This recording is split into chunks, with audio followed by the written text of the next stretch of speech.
Subscribe to our YouTube channel and don't forget to press the bell icon to get all the latest updates. This is as a plea to everybody sitting at home, rather than making videos of you cooking and doing workouts and all, please come out there and join our fight, because the more people come out, that's many number of people we need, because this is a fight. I'm doing this for my Mumbai because I love Amchi Mumbai. And I'm so glad you said this, because there's so many people showing off their fitness and your health, and instead of posting videos on Instagram showing off your 8-pack, bring your 8-pack here. Normally, the gigantic dome in Mumbai is the destination for rock concerts. In peacetime, this is what would be happening here. But today, in the age of COVID, what should have been a lounge for coffee or drinks is now what's called a war room. On the wall, using multiple cameras, 600 beds and patients are being monitored. The entire NSCI dome is now a COVID facility. Running the entire operation here is Dr. Mufassal Lakrawala, or Mufi as he is known to his friends. A bariatric surgeon by practice, this is a passion project for him. In Mumbai, public hospitals have been snowed under. We have already brought you images like these. COVID and suspected COVID patients huddled together on the floor, on cardboard strips or on stretchers as they wait for beds. This is what Dr. Lakrawala hopes to change. But doctors and health workers are still in woefully short supply. So Dr. Lakrawala is falling back on technology while appealing for more volunteers. We're at the war room of the NSCI dome facility, where there are 600 beds being run for COVID patients, including those with other illnesses such as cancer. And as you can see on this big screen and the use of multiple cameras here, technology is a big part of the response here. And you can actually monitor standing here what's happening even at individual beds. And I want to try and kind of understand how this is being used. So tell us what's going on here. so, first and foremost, congratulations for being so brave enough to come down to this. A lot of people. No, thank you. You're the brave one. And this is as a plea to everybody sitting at home, rather than making videos of you cooking and doing workouts and all, please come out there and join our fight, because the more people come out, that's many number of people we need, because this is a fight. I'm doing this for my Mumbai because I love Amchi Mumbai. And I'm so glad you said this, because there's so many people showing off their fitness and your health, and instead of posting videos on Instagram showing off your 8-pack, bring your 8-pack here.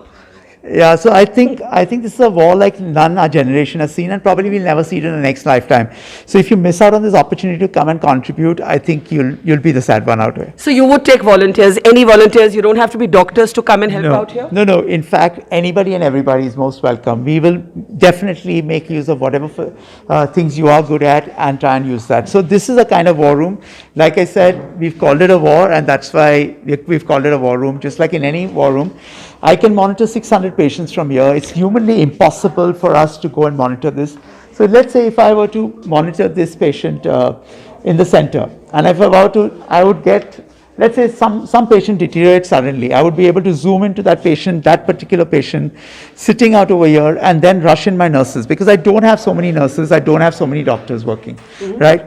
So when we go there, we try and zoom in there to that particular patient. I can zoom into his finger and know what is his saturation and everything. So you're actually saying that based on what we're seeing on the screen, you can monitor individual patients from here? Yes. Or individual beds at least? Remotely. And that's not, that in a conventional hospital, you'd never see that. Right now, times are different. We have to think out of the box. We have to save so many lives in such a short period of time with that many less resources. So you could use your cameras to zoom in on one bed? Yes. So technology is a big part of what's happening here, and we're going to move inside into the space where the patients actually are. Remember, this is a plea. If you can help, please come here. Do not stay at home. You can. You've all been asking, how can we help? We're going to find out how you can help here. Across the entire complex of the dome, Mufassal Lakrawala and his team have been working on a million small and simple innovations. His job is especially sensitive because there are also a number of cancer patients here from the Tata Memorial. They have tested positive for COVID and are doubly vulnerable. So this contactless booth has been created for them. doctors sit on one side, COVID positive cancer patients on the other. So one of the things that's being attempted here at this COVID facility in Mumbai is to make a kind of contactless booth where doctors on this side and COVID positive patients on that side do not necessarily have to interact. When they're in PPE, conversation is also difficult, but here, through a phone and through simple technology, conversation and communication can take place. Sorry ma'am, we'll just interrupt you for half a second. Your name? Sonal, doctor Sonal Patel. तो आप यहाँ पे उस side पे अगर आप camera यहाँ को लाएं और साइड शील्ड के उस साइड देखें तो कोविड पॉजिटिव पेशेंट्स हैं और बहुत सारे कैंसर पेशेंट्स भी हैं. हाँ हाँ है. तो थोड़ा बताइए, इनकी डबल वल्नरेबिलिटी रहती होगी. हाँ, ये सब टाटा से पेशेंट आते हैं यहाँ पे.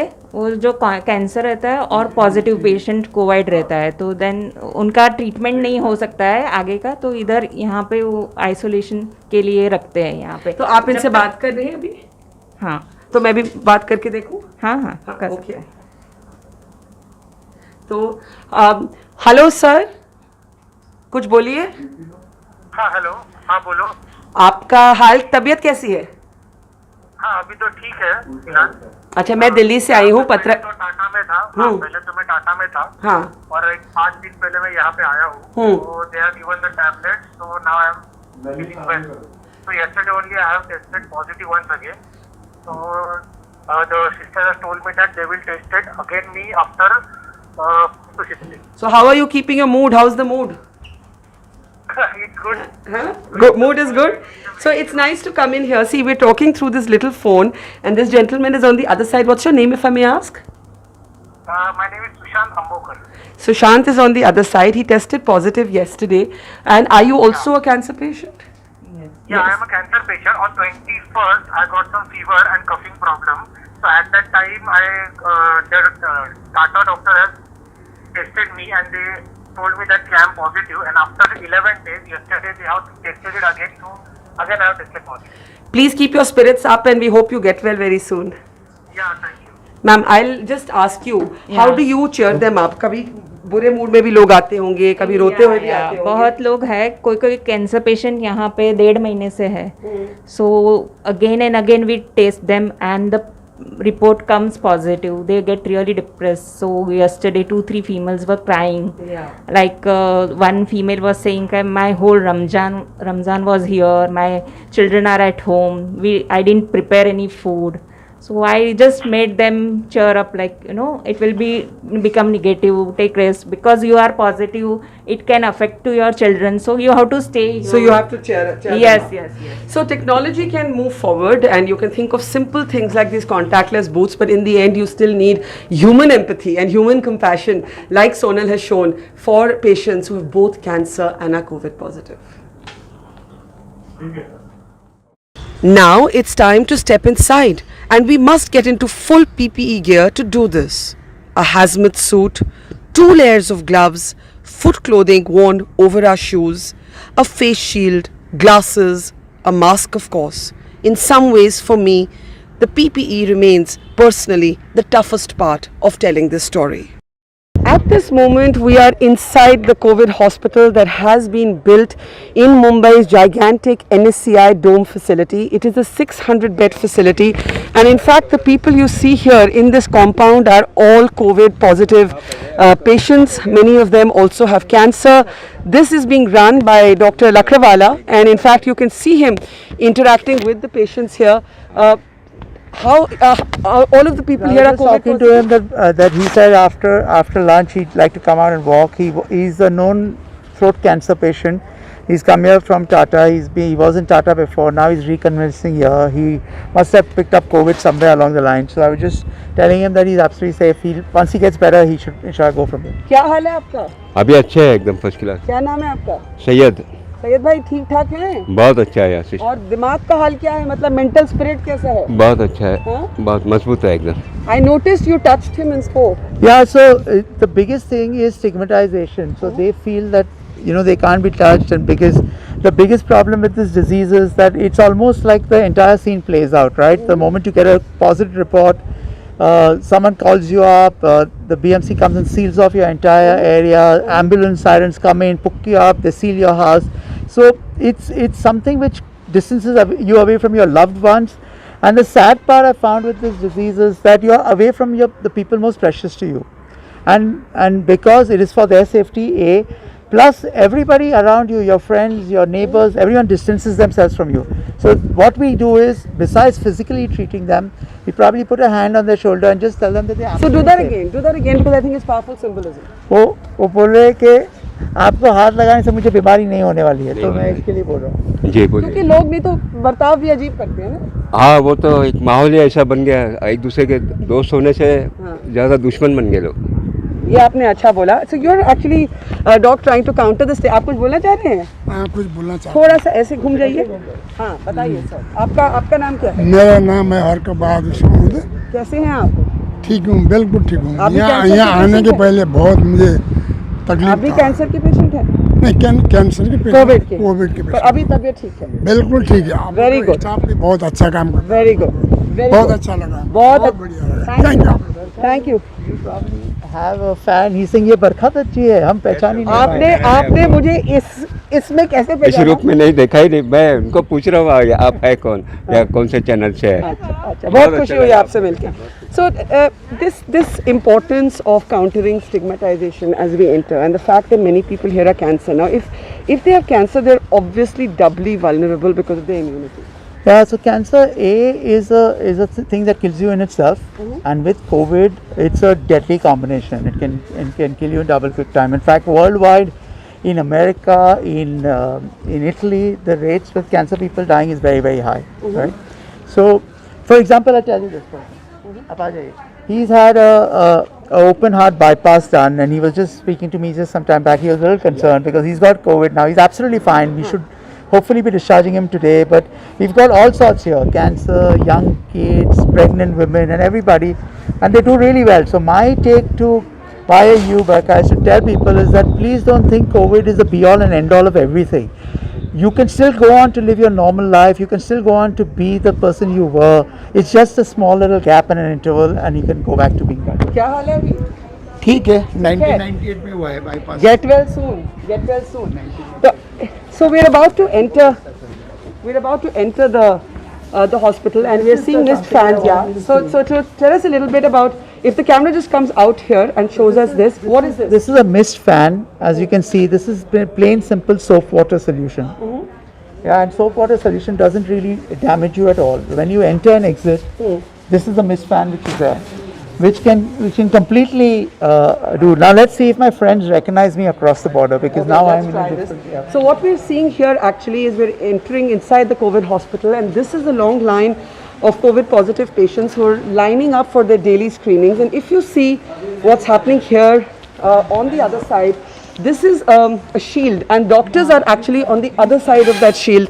So you're minimizing contact, and they're actually able to talk through these speakers. And on that side is where the swab test happens. So here they have the pulse oximeter, the temperature probe, the BP machines, and the blood sugar meetings, so they can do their entire readings.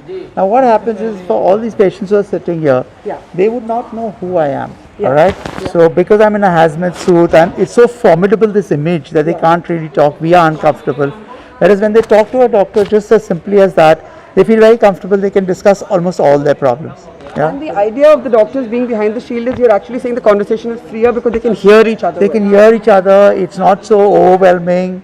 It's like speaking underwater or speaking across the screen. That's much more comfortable. So speaking underwater is the description that Dr. Lakrawala has if you need to talk to each other wearing this hazmat suit. And we're about to enter the space where a number of the beds are kept. And I do want to ask you, as we enter this space, it's 600 beds. How many of them are taken? How many of them are Occupied? We've got around 400 plus occupied right now, out of a 600 bed. We've got 50 bed as a holding capacity. Be careful. Yeah. Be careful. Be careful, yeah.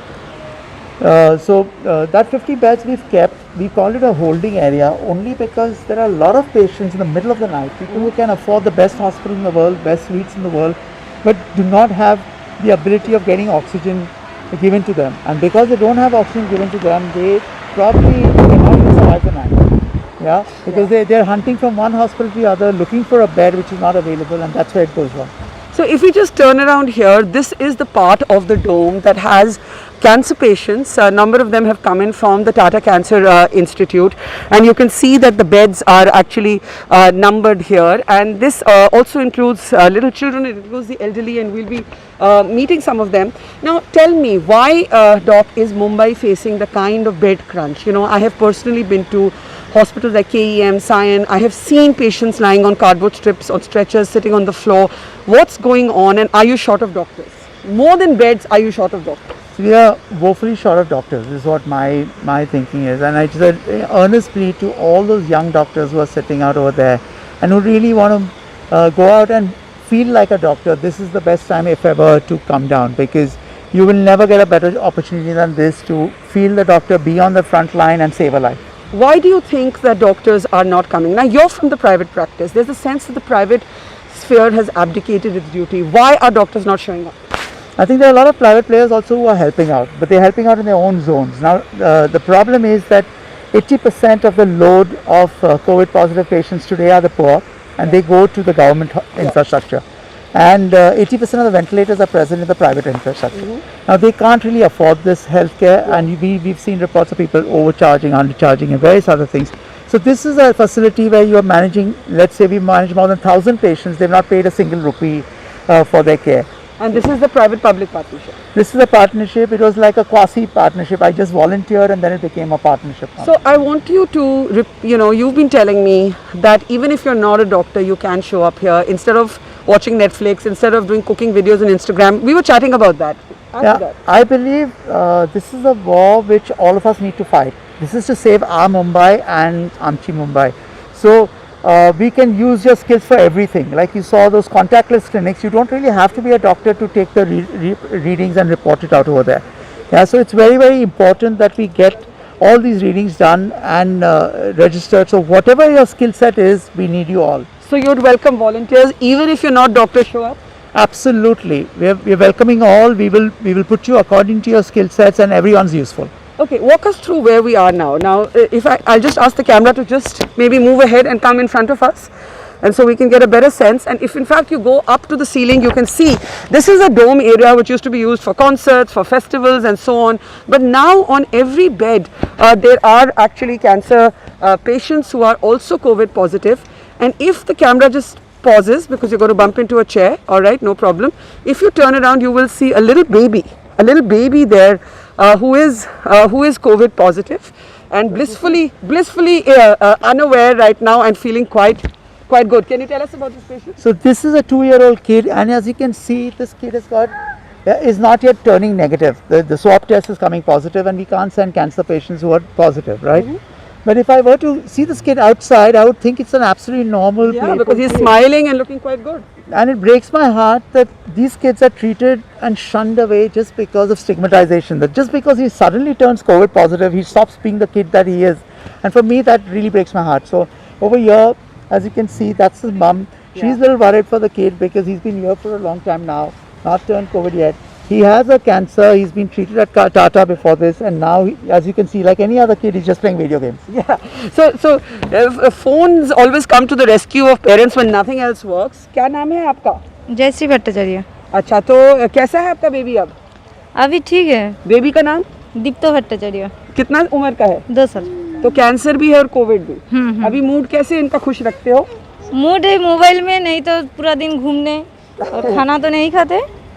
हम 4 तारीख से admit है, और क्या। So how do you कहाँ से आए हो? हम तो इधर 7 महीना है इधर ही, और टाटा में हॉस्पिटल में। कहाँ से हो? हम कोलकाता से हैं। कोलकाता से हो? हाँ। So here we've got patients from all across, because of Tata we've got them all across India. We've got people from Assam, we've even got one patient from Bangladesh, we've got patients from Chhattisgarh, Madhya Pradesh, everywhere. So I'm just going to walk through here because I want you to explain the significance of this numbering here. So if you look down, each bed is actually numbered, and I know that you're using technology in a big way. We saw outside that there was a war room and there were cameras, and you can actually look at every bed from that ward. Yeah. So see, there are certain patients who we monitor regularly. Okay, people who are on oxygen, we know their numbers and we can zoom in with our cameras and monitor them regularly. So it's almost like a big brother watching you. This is a big brother house, someone's watching on you all the time. The other thing is, let's say if someone suddenly were to fall ill, there'll be a little bit of commotion around that.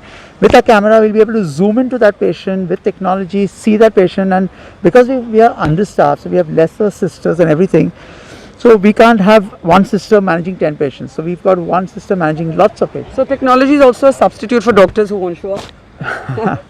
I mean, I don't mean to sound cynical and take away from the heroism of the doctors who are serving. I'm just going to ask the camera to come here, because really, this is how innocent this little pair of shoes is a little child here, and really we wish him well, and we hope he gets well soon. He is looking quite well. I'm going to ask my cameraman to just come in front of me. Maybe we can ask someone how they're feeling. कैसा तबीयत है आपका?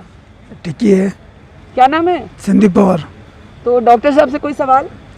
भी क्या है, कुछ 3 report negative कैसे आ सकते हैं, कि पॉजिटिव क्यों आते हैं? 3 report. Okay. Good question. Even I've been trying to figure this out. एक अनफॉर्चुनेट चीज़ है संदीप. क्या होता है कि किसी का एक रिपोर्ट में नेगेटिव आ जाता है, किसी के 4 रिपोर्ट भी पॉजिटिव आते रहते हैं. तो हर किसी की इम्यूनिटी, आपको कैंसर है, आपकी इम्यूनिटी थोड़ी लो है, और उसका मतलब नहीं है कि आपका 4था रिपोर्ट पॉजिटिव आया तो आपको बहुत बड़ी बीमारी है या और किसी को कमती बीमारी. हर किसी का फाइटिंग पावर अलग रहता है. और इतना याद रखिए कि कभी कभी क्या होता है कि छोटे छोटे प्रमाण में भी अगर वायरस रहता है तो रिपोर्ट पॉजिटिव आ सकता है.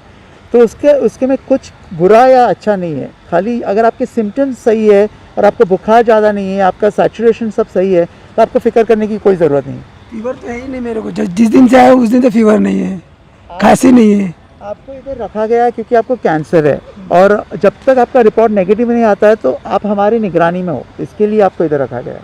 So of course this is आप ख्याल रखिएगा अपना. This is a phenomenon, doc, that a number of asymptomatic people kind of wonder, what are we doing in hospital, because they absolutely feel no symptoms. You saw that someone just said, "मेरा time कब आएगा?" So this is the camaraderie we have. Even in a COVID ward, we try to make light of the situation. We don't make it too intense, because a lot of people get very intimidated when they come to a COVID facility, right? That they're going to die, and COVID means, my God, what will happen? So we try and make a light of the situation. We make joke and fun about it. We've got these massive screens that you can see up. Yeah, if you just turn up, you can see that there's kind of full-scale entertainment also going on here. So talking light movies and stuff like that. Yeah, that can and keep the mood up. And this, of course, here is the counter where a number of the sisters actually sit. And you've been telling me how tough it is to wear the PPE. And by the way, having worn it now about 6 times in the course of the last 2 months of our travels, the closest analogy I can draw is it feels like being strangulated. Now, what's happening to nurses who have to wear this for hours? I think actually maximum credit should go to all the nurses who are serving on the front line, right? They are there round the clock. They are young girls who've probably never been intimidated like they are like this because of the hazmat suit. All right, so it is very suffocating, it is very frustrating, and for someone, you go and throw them in the deep end and say, like some of the nurses who came and joined us was nurses who were 4th year students, and we needed staff, so they volunteered. And once they joined us, it was quite funny, because we threw them in the deep end. I had to actually go in and stay there for 10 hours in the first few days after starting this whole thing, only so that confidence went on to them. And one hears that if you just look around, now we're in a part of the dome turned hospital where are we? Tell us. This is the male ward where there are mainly male patients. So we've divided into cancer patients, young ladies, adults, families, and older patients, and then male patients. So I spotted a giant oxygen cylinder. Am I spotting it right? Is that a giant oxygen cylinder? So we're looking at this giant oxygen cylinder, and one of the big points, now this is a respiratory illness, and there is an issue of whether there are enough ventilators. You're trying to not need the ventilators at all. So the problem with ventilators is that less than 2% of COVID patients need actual ventilation.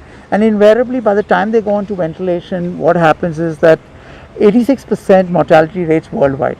So we try and delay ventilation if it's medically supervised as much as possible. So we do other things like giving them high flow oxygen, we do BiPAP machines, CPAP machines, and we put them prone and stuff like that. These cylinders, they look massive and jumbo, but they run out in a matter of hours.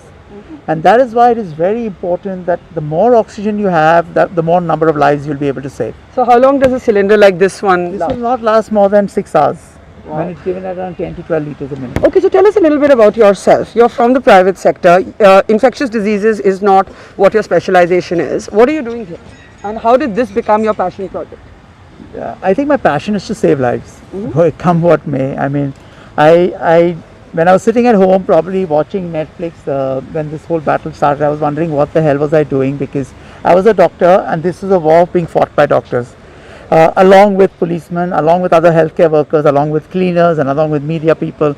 But I was not playing a part of it. So I volunteered initially to help some migrants, but that was not my forte. Then I went on to creating quarantine facilities, and then we've reached this phase. And you're not scared? No, everybody's scared, right? But then dar ke aage hi jeete. That's what I keep saying. So you're never scared. As a doctor, you face many of these situations ever in life. Your biggest fear in my life, and I still have it, is to lose someone close to me. Yeah. And all these people have someone close to them waiting at home. So I would say I would try my best to save that one extra life if possible. But you know, there must be like people in your life who are telling you, are you crazy? I get told this all the time. So I've had juniors who I've called up and I've said, come join me, guys. Yeah. And they said, yeah, sure, sir. And then they stopped taking my calls. I've had seniors who I call up and they said, Mufi, you're crazy. And you really have to take care. They're all meaning well, but they also know. So the big I get told I'm crazy every hour. it's good to be crazy and save lives rather than be normal and not save lives at all. So do you want us to see something that side? So Okay. These are the sections where we've divided it. Like we said, it's divided into 4 zones, and it's almost like a zone wherein this is a walk-through area where if a patient deteriorates, we can move the patient swiftly. So that's why we've kind of designed it this way. It helps us move oxygen cylinders, patients, and for the movement it's much easier. Food trolleys can go up and down, laundry trolleys can go up and down, and all that kind of helps in this zone out over here. Okay, so while we get to that place, I want to ask you 2 things. Nurses have told me that some of them have felt physically sick, some of them have fainted. Can you talk about experiencing or observing that? Yeah, so these are 20-something-year-old girls. Okay, maybe some of them might be just above, just touching 20. And when you have the heat and the paranoia and everything, at the same time you see someone gasping for breath, it can be very intimidating. And for some of these young girls, that's why I give all credit to them. More than doctors, I think the nurses are fighting this battle completely. They're there for at least 8 hours every single day till they get their break. And they have to monitor these patients. Sometimes So when they faint, for example, or in the beginning, you know, when people were less used to this PPE, when they fainted, for example, inside the COVID ward, what did you do? So actually I've had some of the young girls fainting. Okay, Yeah. They fainted. Now we had to get them off their shields, get them probably off their mask, but at the same time try and move them to as safe a possible area. But you had to take off their mask and their shield inside the COVID ward. Yeah, because some of them are absolutely turned blue and we are fearing for their life. So they're just, sometimes it's a panic attack, we don't really know. So we try and move them as much to safety and have done that. We've had girls who've thrown up through the mask. Yeah. So it's not easy. For all of y'all who are sitting at home, think this is just something that's playing out. It is very, very difficult. And the next time you think about admonishing a healthcare worker, please think again, because these are people who've struggled through everything to save their life. I think that's a really important point because, you know, you spoke about panic attacks and literally I think there's not much that gives me panic, but wearing a PPE in these months has, and I've only had to wear it like, let's say 1 hour at a time. Now where are we? This is a ward which is meant for families and older persons and everything that we've done. Yeah. So as you can see, this is a more relaxed area. Here we don't have too many people, and the next section is where I'll take you, where there's just multiple oxygen cylinders and stuff like Okay, that. so I will go to that side, but if you just turn around, this is kind of a family ward, and I want to come back as we walk to the other side where you do talk about us seeing oxygen cylinders. I do want to get to the bottom of why Mumbai is so snowed under, why we are facing this kind of like an overburdened infrastructure. Why do you think that's happening? Because it's not for the lack of trying by doctors. I think the problem is that, like any major city in the world, take New York for example, take Madrid, or any major city, this has got maximum number of people who come in here, foreign tourists. It's got maximum density in terms of population, too many slums. So whichever government in place or how much ever the administration tries, it's extremely difficult to curtail people who share bathrooms and to prevent the spread of such a contagious disease. So we're standing in front of some of those oxygen cylinders that you mentioned, and if the camera just comes back here, we'll go into the ward in just a moment. Here are some of the oxygen cylinders that you've been talking about. So these are the massive jumbo cylinders. If you look it out over there, these are the number of. If you turn around, you can actually see, I guess, is that the oxygen? You can look at the number of regulators we've got. So it's not that these are just lying and as a kabadi. These are all used, and we use them as soon as the cylinder gets over. This is the area where we change the cylinders. As soon as one of the cylinders, we've got 500 cylinders. All right, sorry, 300 cylinders we've got in this space, and we keep changing them so they get refilled. Now let's say if I run out of all cylinders, then I've got things like this called the oxygen concentrator. This picks up oxygen from the air. So this will help me around 5 to 10 liters at least per minute and save a life at least in that emergency. So this ward, I guess, has the most vulnerable people? Yeah. Or I guess the cancer ward was also like that. This has got the oldest population, some of the oldest people here. A lot of them are on oxygen. They need a lot of hand holding, a lot of care. So we've got the largest number So of I can nurses. see this, if you turn left, if the camera just turns this way and that way, we can walk in that direction, and you can see these giant oxygen cylinders by these beds, and the elderly need oxygen much more. Let's just go to maybe one of the beds where you can actually see somebody, but they're still, of course, doing their thing and FaceTiming someone or talking to someone. Yeah. But talk a little bit about when you decide to put someone on oxygen. So the moment the saturation goes below 95, they're straight away put on oxygen. Okay. Now the way to manage 600 odd patients with little staff is just to make sure that the ones who need your expert care are looked after the best. Yeah, the other guys can look after themselves. So all these patients who are on oxygen are monitored every hourly or 2 hourly. The oxygen saturations are looked at. And so if someone needs to be shifted to a higher facility because we don't have ICUs yet, then we'll move them immediately. So I can see an elderly man here, and we can try and maybe have a word with him. Maybe you could, and that would be Namaste. क्या नाम है आपका? क्या नाम है आपका? मथुरा दास कहाँ से आए हैं? मलूम अच्छा, क्या तबीयत है आज? तभी एकदम बराबर है Basically, if you can see, this guy is on IV fluids as well. So because of the age, Chacha, आप ठीक हो? हाँ, very good, शाबाश. कुछ डॉक्टर साहब के लिए सवाल? डॉक्टर साहब के लिए सवाल ये है कि अभी 8-10 दिन हो गए मेरे को यहाँ से रजा दे दे बस. और ये ऑक्सीजन आपको लगा के रखना है चाचा. बेटा खाना खाने को हाँ ठीक है okay. So everyone, no one wants to be in hospital. बस आप घर जाना चाहते हैं? हाँ जी घर अभी जाना. घर में और कौन है? घर में मेरे बच्चा है. बात करते हो फोन पे? हाँ जी फोन पे बात करते हो? बहुत विरोध करता है. मूड, अपना मूड अच्छा कैसे बना के रखते हो? होता है मेरी 3 लड़कियाँ, तुम्हारे जैसी 3 लड़कियाँ, बहुत कुछ है. आपकी उम्र कितनी है? 84. 84. And is he doing well? Yeah, he's doing very well. Doctor साहब कह रही हैं आप जल्द ठीक हो जाएंगे. बोलते हैं ना लेकिन रजा नहीं देते हैं ना. 10 दिन मेरे हाथ बंधे हुए हैं अंकल. 10 दिन के बाद आपको भेजूंगा इंशाल्लाह, जरूर भेजूंगा. आप कुछ भी करो लेकिन अभी यहाँ से रजा दो मेरे को. Okay. So in the end, this impatience. Thank you. ख्याल रखिएगा. नमस्ते. This impatience of patients to get out soon. How do you deal with it? And I mean, you'll have to be a very patient man. Are you a patient man? Yeah, very. Except my wife doesn't think I'm patient, but But otherwise? otherwise yes. Because they have come to you not because of their choice, because of the need. They need you, and you are probably the best hope that they have right now. So what I do is I sit down with them, I chat with them. So sometimes what happens is that younger staff, they get flustered, they can speak a little bit out of line, and I can understand their angst as well. So what I come in then and I speak to them properly, and I tell them, I settle both nerves, both from my side as well as from their side, and just tell them that they'll be fine. And all they need is a little someone speaking kindly to them, and that's fine. Your message to people, you've already taken on the stigma, but to doctors who are too fearful to show up, to not just the shortage of beds, but to the shortage of health workers that we're looking at, and not just because doctors are testing positive, because some just are refusing to show up at work. I don't know, each has his own reason for not showing up. My call is that fear is always there, and of course, we can get infected. As long as you're protecting yourself, you're a doctor, you know best how to protect yourself. And we are doing various things, like you saw the virus burners and stuff that I showed you, to try and minimize contact.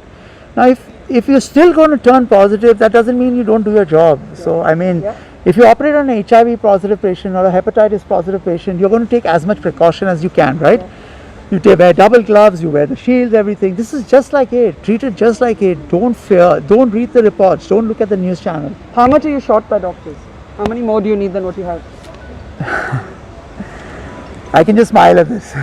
That answer, that diplomatic answer says everything. We need doctors, you need volunteers. If you're healthy, show up. You can pitch in all sorts of ways. This is really a project of love and commitment, and I think the appeal from the good doctor here is many more of you need to be here at this moment.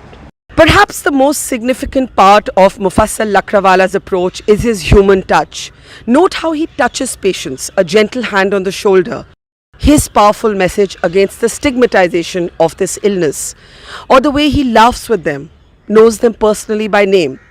He says it's the paranoia and the hysteria around the coronavirus that he wants to diminish and get rid of. And you can see that it's working in the response of the patients here, like this pregnant woman in the hospital's labor ward.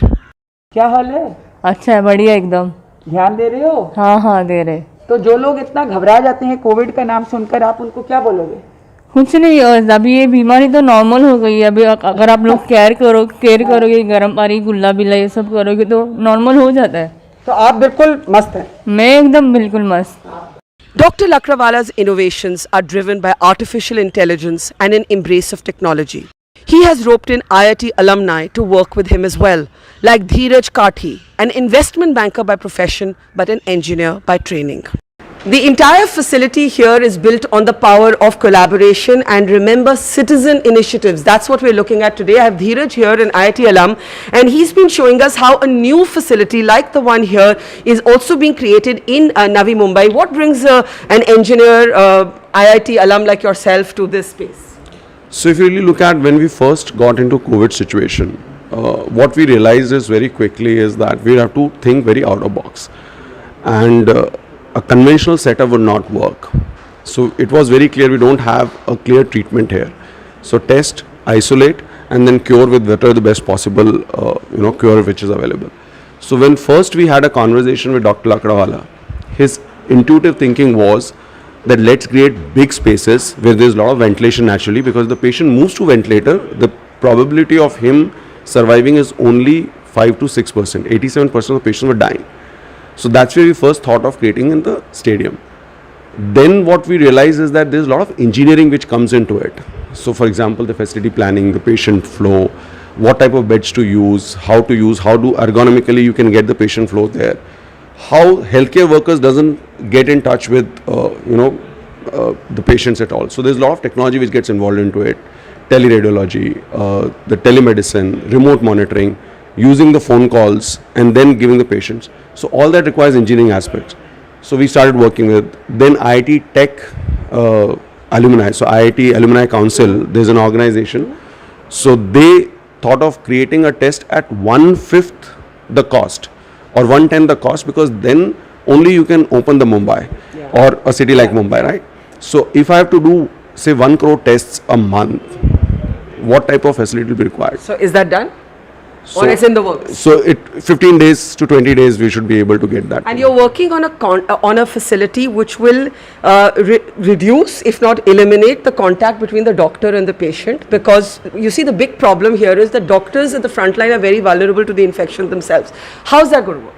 So what happens is that the entire doctor-patient interaction happens through a contactless clinic.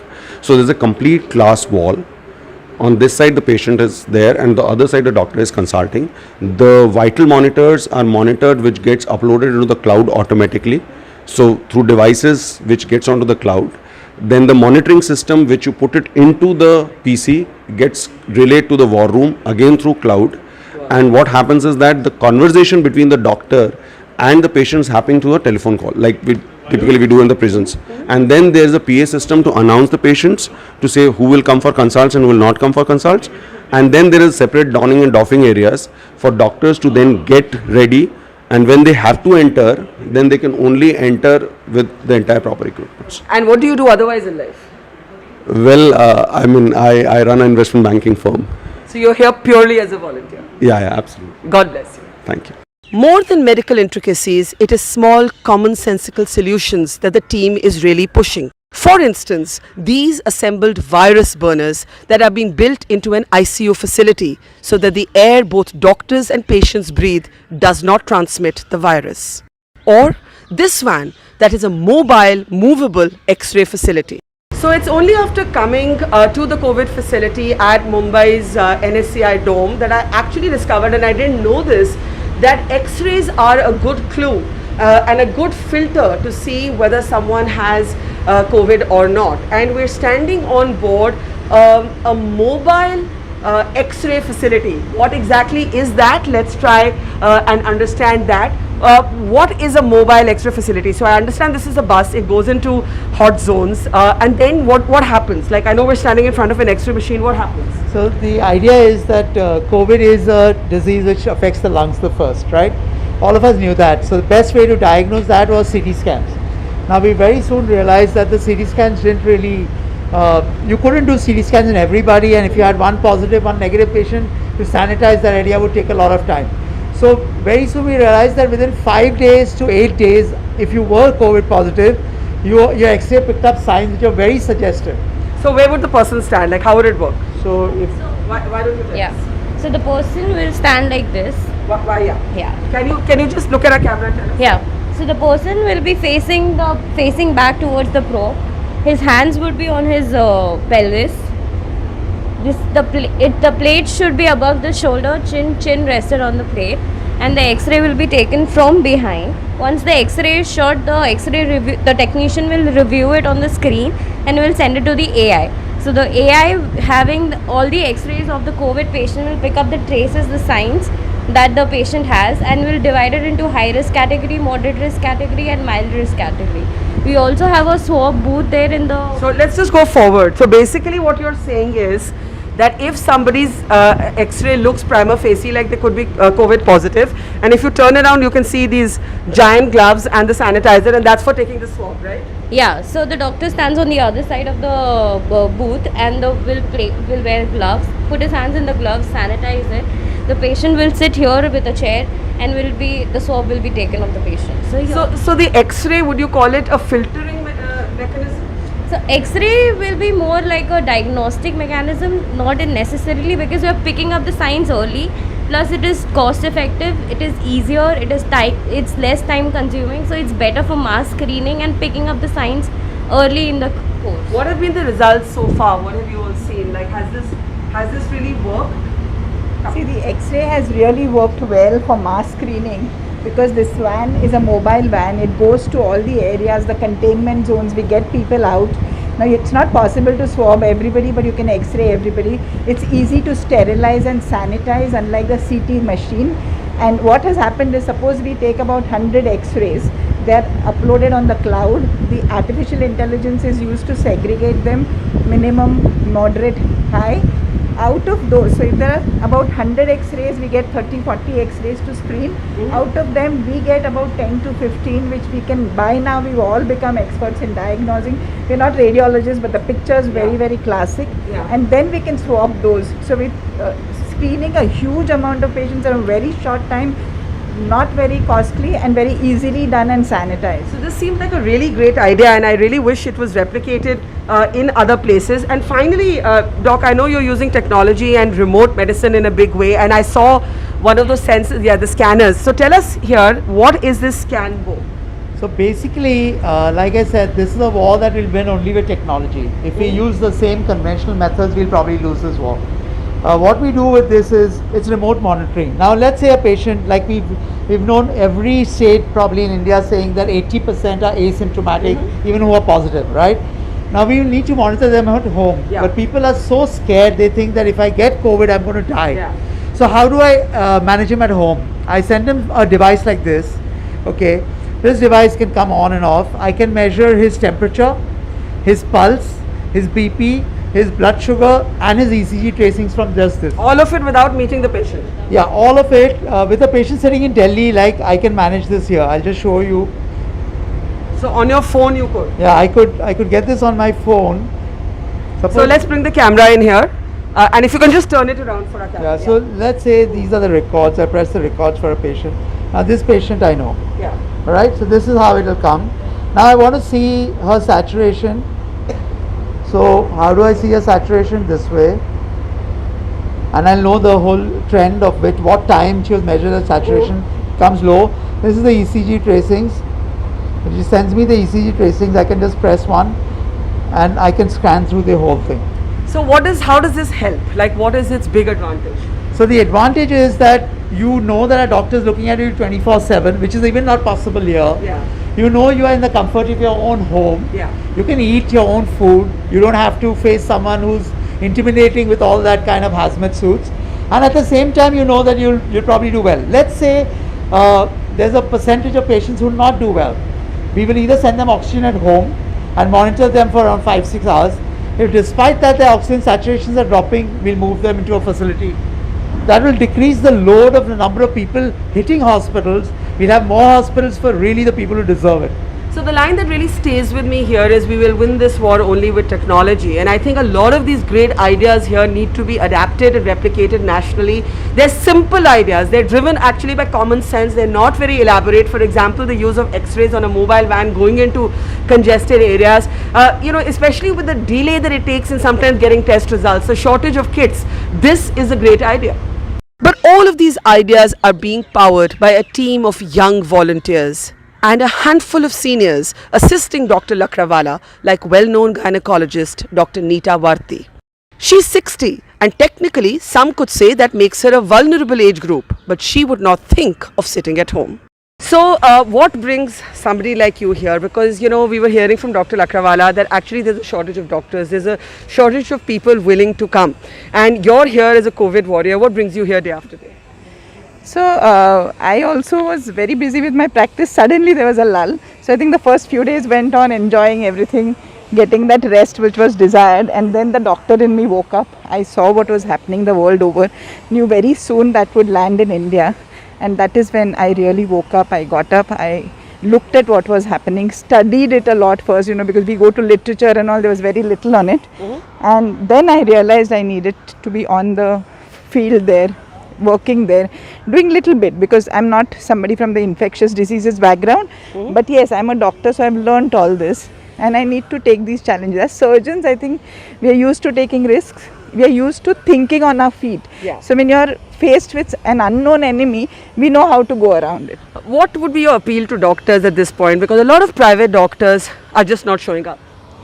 So I think this facility has proven, with Dr. Lakrawala showing us the way, that you can be safe and you can work. Okay, so if you realize for the last 2 months, our facility has had no positive health workers. So we are taking real good care of them. We are putting in doctors and the nurses where they are required, in what numbers they are required to a minimum, and doing everything as e-monitoring. Okay, so I think this, because it's an unknown enemy, the strategy is also different. It's mass surveillance, mass monitoring and treatment to that person when required at the earliest before he goes down. So I think diagnosing is more important. There is a sense in this team here that the battle against the coronavirus will be a long haul war. And as people travel, so may the virus, perhaps even to the remote interiors of India. And so the work has begun on building an ICU on wheels. As the city of Mumbai runs short of both beds and doctors, and the fear is very real about the virus travelling from big cities into the hinterland, will the future be remote medicine? Now you can see what's being prepared here is a portable ICU container. It is as is written at the bottom of it, conceptualized by Dr. Lakrawala, and this is a very interesting concept which I think we need to pay close attention to. Tell us what's going on here. The idea was when we realized that the number of people getting sick with COVID would suddenly ramp up and we have many more patients.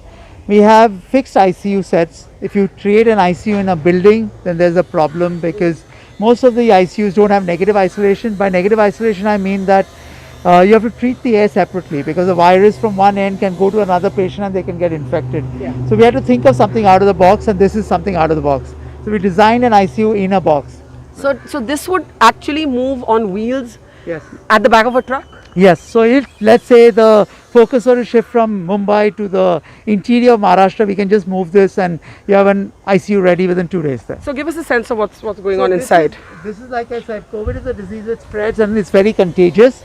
So even when you open this door, if there is virus inside, it can just blow out and it can infect you. So we have an airlock door. When I go in, the ICU is inside. I can't open this door. So there's an airlock. This shuts behind me and then opens. So just like this, I open it this way, and that's how I enter. Okay. There's a washroom here. This is the place for the oxygen cylinders, as you can see. So this is where the oxygen cylinders They'll all lie here. Oxygen cylinders will lie here. Yeah. And then the oxygen bed, I mean the ventilator, the bed, everything will lie here. So we just see from the side. Okay, so it is dark here, and we'll kind of go through to the other side as this portable ICU container is being Where the bed, is being prepared. But let me ask you this: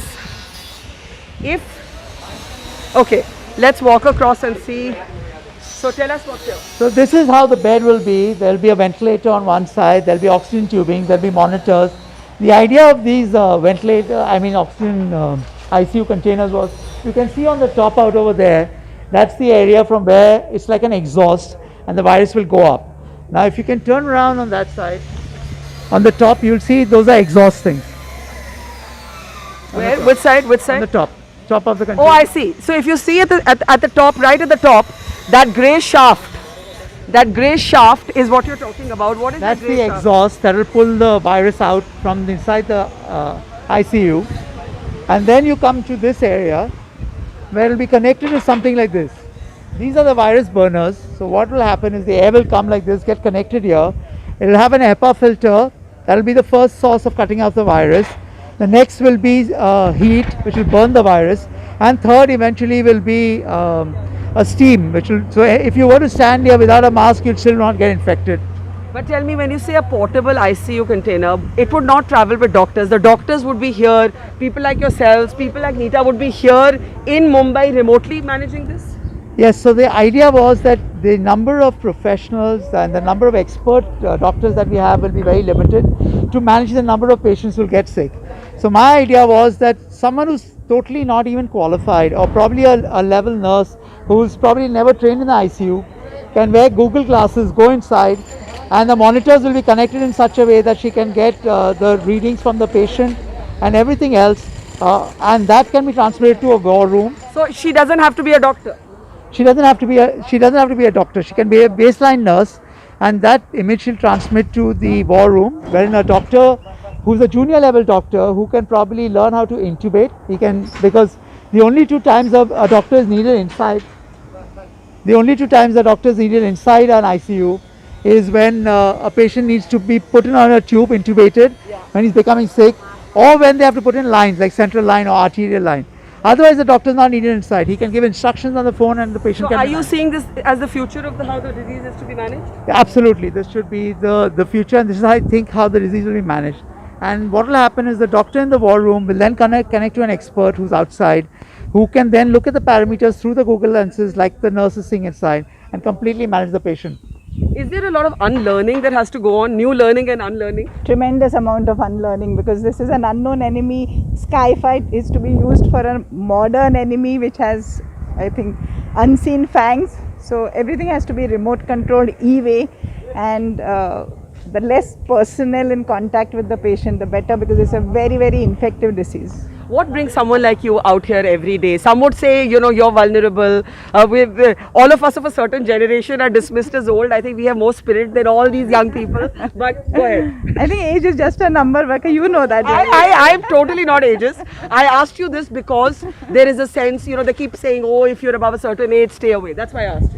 I think we're just going by the records, but what you see on the field is the young boy is as vulnerable as the old. Yeah. I think it's just that I'm not allowed, my heart doesn't allow me to sit at home when I can do so much more outside, and I'm sure we are keeping each other safe. Yeah. You saw this when you went inside Yes. yourself, Dr. Mufi went inside. So you have to take your precautions. Today it's a community spread. If I sit at home also, I'm going to get it. Might as well come out, do whatever little bit I can as a doctor, because that is the first thing that you go, when you're a first MBBS student, you want to save lives. And I think that is what we should take home today at whatever age. Bless you. Thank you. Dr. Mufassal Lakrawala's phone rings a few hundred times a day, but he never seems to show any signs of strain. Not even when influential and wealthy Mumbaikars call him trying to block a ventilator and a bed if they can, and he patiently explains why that would not be possible. He and his team have plenty of spirit, but what he needs is doctors, nurses, volunteers. This place needs your help. Show up. In Mumbai with Prashanti Tyagi and Madan Lal Barkhadat for Mojo.